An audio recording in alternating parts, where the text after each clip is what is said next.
Yes, you're still with us here on the Breakfast Show. Aisha, did you know that at least 8,000 different types of chemicals are used to turn raw materials into textiles, and 25% of the world's pesticides are used to grow organic cotton? Wow, I tell you, that's actually cotton is one of the dirtiest, dirty. So dirty. Many reasons why cotton is actually one of the dirtiest, you know, fabrics out there. Anyway, that is why sustainable fashion is, or eco-fashion, has become one of the fastest growing design philosophies in the world. And embracing this growing trend is none other than our very own KLIA. And for the past 3 years, Malaysian airports have been organizing its iStyle Fashion KL International Airport, and this year they have adopted the theme Runway Green in a move to encourage participants to think beyond fashion, but more towards sustainable and ethical designing. And here to tell us more about this competition and the theme of this runway are Puan Faiza Khairuddin, who is the senior general manager of commercial services at Malaysia Airports Berhad, and Yasmin Rashid, who is the green consultant for iStyle KLIA 2011. Good morning, ladies. Welcome to the show. Hey, good to have you all. Okay, so tell us, this is the 3rd year running. Why did you decide that, okay, it's time to push for sustainable design? I think there are more than reasons why we wanted to do Runway Green. Yeah. As you mentioned, you know, sustainable and ethical fashion. First and foremost, I think we want to create the awareness, you know, to the young designers that every step of their creation, they need to be conscious about the environmental and also the social impact that they are making. Okay, and also, you know, in terms of you know, supporting the green initiative, Malaysia Airports and KLIA in particular was the first and the only airport that has been certified by Green Globe. And we were certified in 2004. What does that mean? Yes, what does that certification entitle? It is actually, you know, to certify that we take care of our local and international passengers in terms of exposing them, you know, to the environment, you know, to improvement of the environment, because in the aviation and airline industry, there's a lot of carbon footprint. So we take care. We really managing that. Managing the sustainability, so that, you know, we are exposing less of these hazards and caring for the environment. I see. So it came naturally, almost naturally, to take on this green theme. Now, Yasmin, you are an eco-warrior, you know, definitely synonymous with conservation.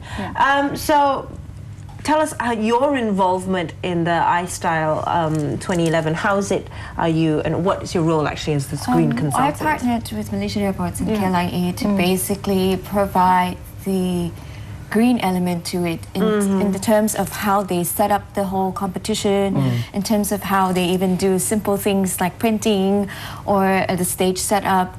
Because, you know, the public are really smart nowadays, and when we say we want to do something green, they really scrutinize down to that piece of paper that you printed. Is it glossy or non-glossy? So my role was basically to assist KLIA to ensure that throughout the whole competition phase, there's some elements of sustainability.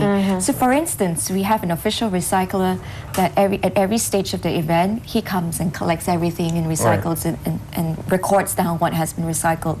So that it becomes a report for KLIA as well. And I think these kind of data is important. You don't want to be caught short not knowing when you say you do a green event and you're not sure what. So it's basically walking the talk. I mean, besides the fact that the theme that for the runway is, you know, runway green, meaning that you promote green fashion or eco fashion, but even by organizing the competition and everything else is also green. I know, the last thing you'd want is to be running a competition like this and suddenly tap out of food for competition. In styrofoams. In styrofoams. Defeats the purpose. Exactly. Plastic bags everywhere. The only thing that we allow them to use in terms of, you know, styrofoams or plastics would be on designing the attire. Because that's recycled. It must be recycled. Now, upcycling, I think. Upcycling, yeah. Yeah, I want to ask you a little bit more about the sustainable design. And we've seen, a lot of companies have jumped on the bandwagon over the years,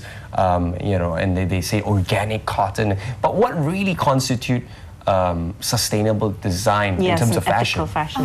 I think there's two parts to it. One is the materials used for it, and then the second part, which is the most important part, is design. And I think there are a lot of young designers nowadays. Like, when you go to a shopping mall, you buy a one piece. Yeah. There are a lot of sustainable designers nowadays who design something, could be from recycled mineral water bottle, but their one outfit can be converted to 3 or 4 pieces. Okay. So it gives you an extra shelf life for your clothes. Right. And the designs are very fluid and organic, not in the material, but organic in the style. So I think that's one element that we as shoppers need to think of when we go buy clothes as well. Just to buy something because it's ringgit cheaper, but think of how you can extend the shelf life of that. Like reversible shorts. Exactly. I've used those like for the longest time. Basketball shorts. They used to make all these reversible. All those pants where you can zip off the lower part and become shorts. I know, that's exactly how but in the sense of this of iStyle, how exactly are you actually putting into the whole conservation element to it? The kids are designers are designing clothes using recycled stuff, I heard, like papers, plastics and things like that. Tell us a little bit about that one. The thing is that we have 3 heads, and during the heads, we ask the participant to do clothing or accessories, for their design. The first head was paper kits, and we asked the participant to design a paper accessory for children. So just now you saw the children model. Yes, yes. Yeah. So first hit was paper accessories for children. The second hit, Raising Men. We asked the participant to design a clothing for men using used plastic material. All right. Okay. And then the third hit it was very interesting because the design for a cocktail dress for ladies using metal. All right. Oh, I have an idea. Why metal? Wow. You better not be going through any metal detectors, especially at KLIA. Not at the airport. At the airport, you're going to set up all the alarms.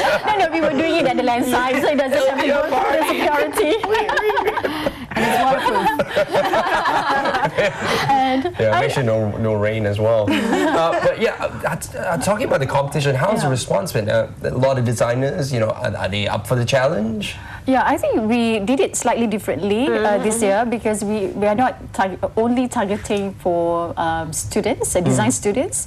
We also invited aspiring designer. All right. So we had a very good response. In fact, 39 teams registered, 37 from design schools. Right. And the remaining 2 is actually a composition of students and aspiring designers.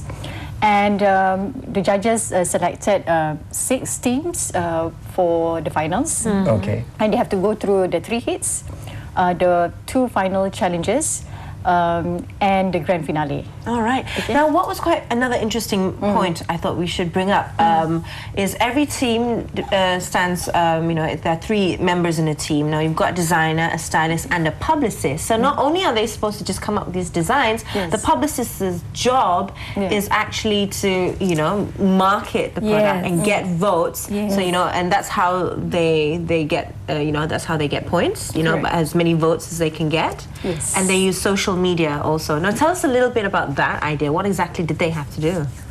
The thing is that, whether we like it or not, people are already embarking into social media. That's the way of the future, the way I see it. Right? Yes.